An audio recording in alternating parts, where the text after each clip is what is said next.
How can agencies navigate growth with more ease in 2024? I have the privilege of working closely with seven-figure agency owners, and as a result, I see the trends and patterns. Yep, we know we've got more noise and it's harder to break through. And as the economy changes, buying decisions require more trust than ever. But it isn't negative. The market is just changing and it requires new ways of approaching your business. I also know that the need for done-for-you services, such as agency services, isn't shrinking. The more complicated things like marketing become, the more need for expertise and implementation. And the ultimate desire for lean business means less full-time staff and more agency contracts. With all that said, what are the predictions for agency success in 2024? Tune in for the insights to help you grow.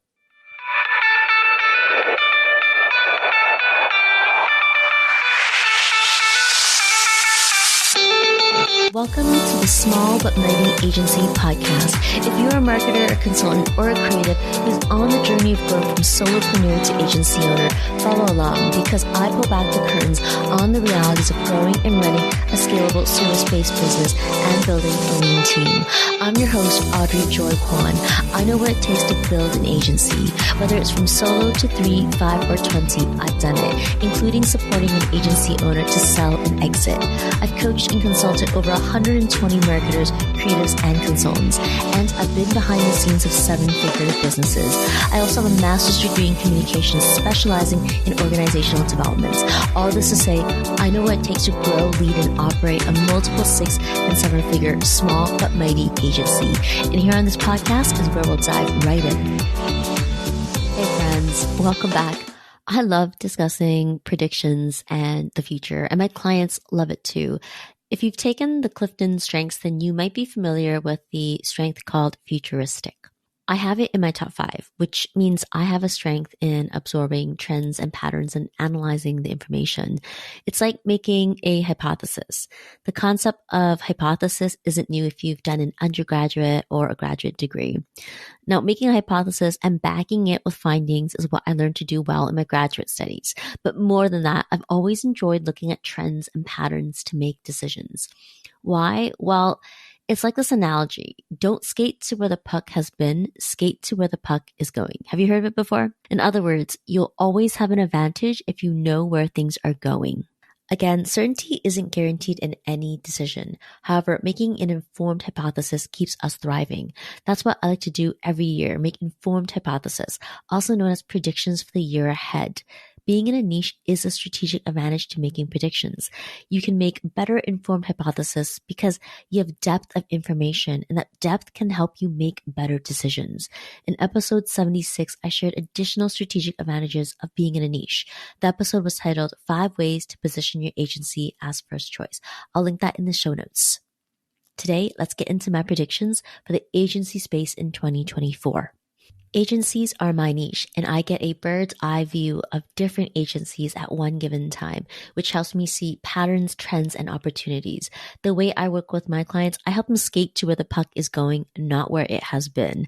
That's why we're closing our series on how to make better decisions in your business with 4 predictions for the agency space in 2024, so we can skate to where the puck is going. If you haven't accessed the How to Make Better Decisions in Your Business series, links are in the show notes. Now, let's get into my predictions. First, winning this year requires playing the long game.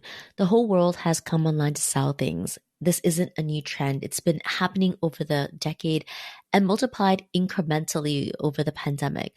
And the trend isn't going backwards. In Canada, the digital adoption grants are just one example of the continued push and emphasis towards getting businesses online. But the reality is that it's becoming more complicated to market online. Take Instagram as an example. A few years ago, you posted a square picture with a few hashtags and you're done. Today, you need to create carousels, be active in stories, do lives, and create reels. The point is, marketing channels are getting more complicated, and the do-it-yourself marketing that was once attainable is less, and more so as channels get more complex, opening the market to more agency work. That means the need for agencies and the do-it-for-you model isn't shrinking. It will only grow. The formula looks like this. More businesses coming online need marketing, while marketing online is getting more complicated. Businesses are growing, have money to invest, and don't have enough internal resources to support all the marketing, so more and more businesses lean into the done-for-you model. The challenge is the incubation period we're in. Think of it this way. We have many eggs waiting to hatch, and when they hatch, they need agencies. How will you set yourself up for that reality? If you're an agency owner, you have to keep an eye out for the long game. The long game is doing things today that don't have immediate results. For example, working out today won't give you a six-pack next week. The long game is clarity about what you might need to sacrifice in the short term to achieve for the long term. Sometimes this can mean pivoting service offerings, changing niches, and yes, increasing operational expenses to account for building out capabilities. Number two, dialing in your messaging is more important than ever. Your positioning is strategic, and what flows from your positioning is your message. If it isn't dialed, you're gonna get lost. Your positioning and messaging aren't something that ChatGPT can write for you. In fact, ChatGPT is why your message, your brand, and how you show up in your own marketing are even more important in the agency space. The days of being generic, in other words, of not standing for something, are long gone for these reasons. When the space gets crowded, you have to stand out. Standing out means doing something different. Lots of agencies say they are different, but really, are you different? When you're a small agency, differentiation is the position or the message that's equal to the hill you will die on, which is the thing that you care about that makes you different. Differences can also be how you offer your services. Whether it's a guarantee or an innovation, it's how you paint outside the lines. You get the picture. This isn't just about saying you're different, but being or doing something actually different. Number three, if you're not building strategic alliances, you're missing core strategy. There's more hesitation in the market this year. Hesitation does not mean people are not spending money. It means there are more precautions for spending money. When there are more precautions, your buyer wants more trust. The fastest way to win trust, and this has never changed, is someone you know, like, and trust singing your praises. Sure, you can post on social media to nurture people and use ads to gain more visibility, but the shortest path to more clients is collaboration. There are many forms of collaboration. At the visibility level, you can leverage other people's network to gain more visibility and build your prospects that way. But let's consider how collaboration can actually shorten your sales cycle. The agencies that benefit the most from collaboration are the ones that consider how to use it to shorten sales cycles, like strategic alliances. A strategic alliance is like a team up between two or more businesses. You come together to create a win-win for each other while adding value and benefit for the clients. Do your clients have a bunch of pain points you can't solve? A strategic alliance can. Don't stop looking under the hood of your client's business to identify things your agency can't solve. If you're a marketing agency, it doesn't have to be a marketing challenge. Think about other areas in your client's business. That curiosity will help you identify the right strategic alliance to build. Number four, retention is a strategy and it requires your attention. Attracting and acquiring new clients is the singular most celebrated goal in business because it's connected to business growth. In my 2023 prediction, I shared that agencies that have the most profit and sustainability will be the ones who pay attention to the retention strategy. This held true.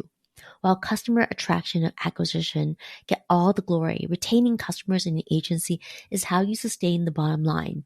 In an economy with longer sales cycles, I can't express enough the need for a retention strategy. Getting a new client costs 5 times more than retaining existing clients. Retention is about understanding why clients leave your business and solving that gap. Reduce churn, ensure sustainability, period. There's a trend that I want to mention, and we won't be going into detail here, but it will change not only the agency space, but also businesses at large. It's the impact of artificial intelligence, or AI. The topic of AI requires its own series and a thoughtful exploration of how different agencies are thinking about and experimenting with AI, which is a topic more than a prediction. For that reason, I'm going to be exploring that in a future series. To bring us back to our core predictions for agency success in 2024, it will be shaped by these key trends and strategies. Number 1, embracing the long game. Number 2, fine-tuning your messaging. Number 3, building strategic alliances. And number 4, focusing on retention.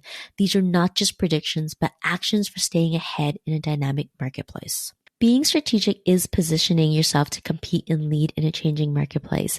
Remember, it's about skating to where the puck is going, not where it has been. Keep your eye on these trends and be ready to act on the opportunities they present. If you want to strategically position your agency this year to be sustainable and profitable, I'm here for it. Let's grow your agency to the next level. You know where to find me. Click on the show notes. Thanks for joining me, friends. I'll see you at the next one. Hey there, thanks for hanging out with me at the Small But Mighty Agency podcast. If you enjoyed this episode, it would mean the world to me if you hit the follow or subscribe button in your podcast app and share it with a friend. I'll see you on the next one.